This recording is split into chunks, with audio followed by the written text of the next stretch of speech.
Амфитеатърът на Флавиите, или по-известен като Колизеумът, бил един от най-грандиозните архитектурни паметници на древния свят.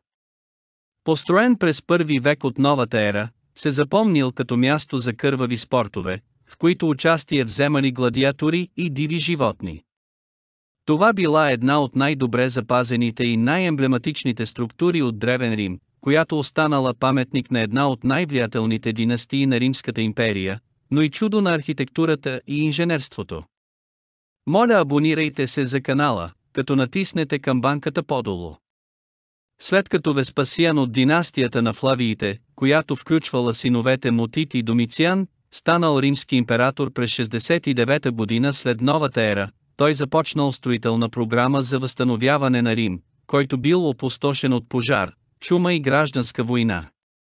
По време на 27-годишното управление на династията на Флавиите били реновирани сгради, статуи и паметници в целия град.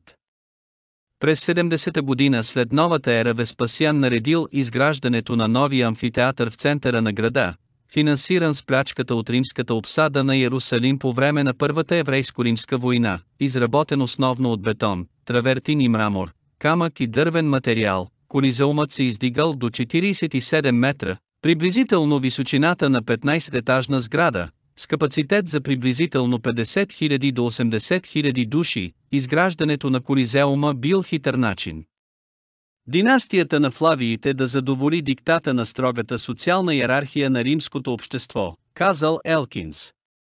На мястото, на което бил построен Колизеумът, било имението на Нерон, предишният римски император. Имението му било достъпно за всички, но сенаторите не харесвали това, че обикновените хора имали достъп до центъра на града. Чрез строежа на този масивен амфитеатър Веспасиан и синовете му осигурили обществено забавление с игри, но също така го използвали, за да подчертаят социален ред с места за сядане, според това кой къде се намирал в йерархията. Казал Елкинс, в Колизеума социалният статус, богатството и полът определяли къде да седят хората.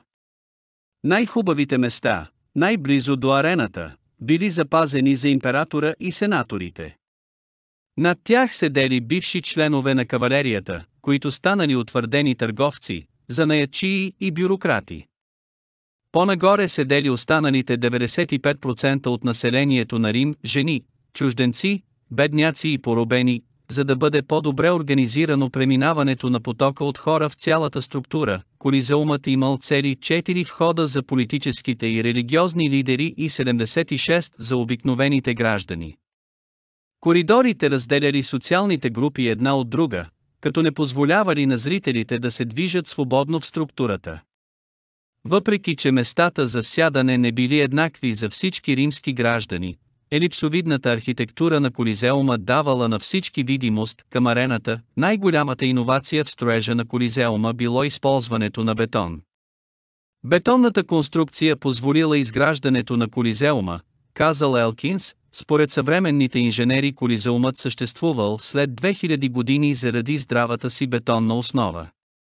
Строителството във влажна зона близо до река Тибър с лоши почвени условия принудило строителите да изкопаят дълбока основа, за да стабилизират структурата. Според програмата на Университета на Вашингтон, Инженерен Рим, която изследвала римското и италианското инженерство, освен използването на бетон, имало и други нововъведения, включително сложна дренажна система, използвана за източване на вода, за организиране на фалшиви морски битки на арената, сложната мрежа от тунели под пода на арената.